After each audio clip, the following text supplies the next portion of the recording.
Buyback juga disebut akan mempengaruhi proforma laba per saham menjadi Rp70,43 per saham. Pembelian kembali atau buyback akan dilakukan melalui transaksi di Bursa Efek Indonesia menggunakan jasa perantara pedagang efek.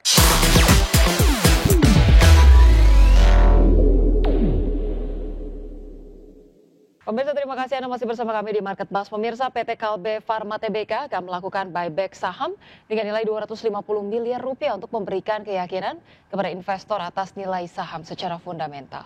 Ya, Corporate Secretary PT Kalbe Farma Tbk, Maria Teresa Fabiola mengatakan periode buyback akan dilakukan selama 3 bulan, tepatnya pada 4 September 2025 hingga 3 Desember 2025. Adapun perseroan berencana menggunakan dana internal sebagai sumber pembiayaan buyback saham. Perseroan memperkirakan dampak penurunan pendapatan bunga sekitar Rp2,5 miliar usai berakhirnya periode buyback, meskipun penurunan pendapatan tersebut tidak berdampak material terhadap perseroan. Buyback juga disebut akan mempengaruhi proforma laba per saham menjadi Rp70,43 per saham. Pembelian kembali atau buyback akan dilakukan melalui transaksi di Bursa Efek Indonesia menggunakan jasa perantara pedagang efek. Manajemen juga memberikan fleksibilitas dalam mengelola modal jangka panjang dengan saham treasury dapat dialihkan di masa mendatang dengan nilai optimal untuk meningkatkan nilai bagi pemegang saham.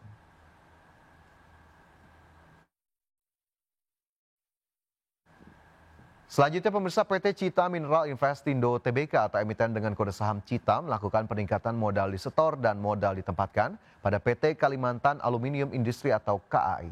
Ya, dalam keterbukaan informasi di Bursa Efek Indonesia pada 29 Agustus 2025 lalu, KAI menerbitkan 1.896.312 saham baru dengan nilai nominal sebesar 1,89 triliun.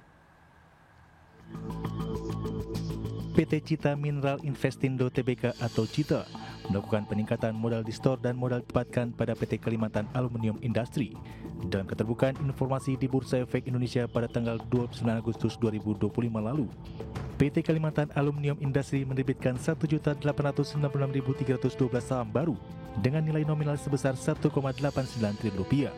Saham baru tersebut telah diambil bagian oleh Cita sebanyak 237.039 saham dengan total nominal sebesar Rp237 miliar. Pemegang saham lainnya juga turut mengambil bagian sesuai dengan porsi kepemilikannya masing-masing atas penerbitan saham baru tersebut. Alhasil komposisi pemegang saham PT Kalimantan Aluminium Industri kini terdiri dari PT Alamtri Indo Aluminium dengan jumlah saham 4,8 juta saham atau 65%. Kemudian ada Aumai Mining Pte Ltd dengan jumlah saham 1,6 saham atau setara 22,5%. Serta Cita dengan jumlah saham 926.430 saham atau setara 12,5%. Transaksi yang dilakukan Cita merupakan bagian dari rangkaian transaksi dalam rangka penambahan modal oleh perusahaan pada KAI sepanjang 2025. Manajemen Cita menambahkan tujuan transaksi ini adalah sebagai salah satu langkah perusahaan untuk mendukung proyek smelter aluminium milik KAI yang berlokasi di Kalimantan Industrial Park Indonesia, Kabupaten Bulungan, Kalimantan Utara. Melalui smelter tersebut, Cita berkontribusi terhadap program hilirisasi dengan menciptakan nilai tambah produk aluminium dan menutupi kesenjangan antara suplai dan permintaan aluminium. Berbagai sumber untuk ID Action.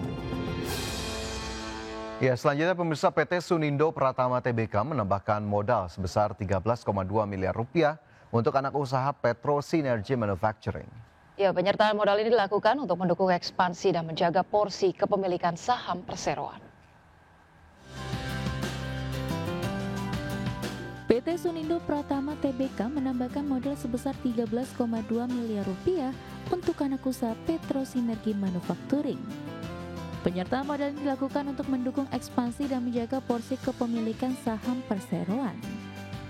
Sunindo Pratama meningkatkan modal disetor ke Petro Synergy Manufacturing dari 135.000 saham menjadi 267.000 saham. Nilai penyertaan pun bertambah dari 13,5 miliar menjadi 26,7 miliar rupiah dengan kompensasi harga per Rp100 per saham. Direktur Suni Freddy Suyanti menyebut penambahan modal dibutuhkan untuk mengantisipasi tambahan permintaan pelanggan. PSM yang sudah mulai beroperasi komersial diharapkan mampu meningkatkan penjualan dan laba Suni di masa mendatang. Namun di tengah upaya ekspansi, Suni tercatat mengalami penurunan kinerja keuangan. Laba bersih kuartal 2 turun 27% menjadi 90 miliar rupiah dengan pendapatan merosot 16% menjadi 438 miliar rupiah. Penurunan terutama dipicu turunnya penjualan produk, tubing, dan casing. Berbagai sumber, IDEX Channel.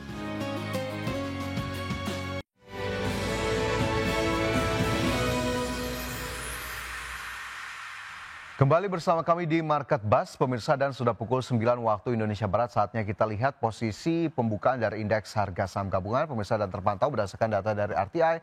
IHSG kembali melanjutkan penguatan. Ini menguat 0,7% ke level 7.858. Adapun nilai transaksi terpantau berdasarkan data ini mencapai 1,5 triliun rupiah pada pembukaan perdagangan Rabu. Penguatan indeks harga saham gabungan didukung oleh seluruh sektor yang juga bergerak di zona hijau, dipimpin sektor energi yang menguat lebih dari 1%, diikuti sektor industri dasar 0,8%, transportasi dan logistik juga terpantau menguat, begitu pula sektor keuangan, cyclical, properti, kesehatan, teknologi, dan juga industri. Sementara jika kita lihat dari saham-saham yang bergerak menguat dan masuk dalam kategori top gainers, ada saham Antam yang melanjutkan penguatan pada perdagangan hari ini naik 3,17%. BRMS juga terpantau menguat lebih dari 3%. DSSA naik 3%. Telkom menguat lebih dari 1%. CBDK naik 3%. BBRI, BMRI, WIRG, ARCI, dan juga KBLV masuk dalam kategori top gainers. Sementara saham-saham non-big cap sepertinya yang cukup terlihat di top losers, kecuali ada BRPT di sana yang melemah 1,3%. BSBK turun 2%, Tekim, Goto, Bapa, Cem, KETR, CNT, BDKR, MENN, ITMA, dan juga sejumlah saham lainnya yang justru masih melemah di tengah penguatan indeks harga saham gabungan.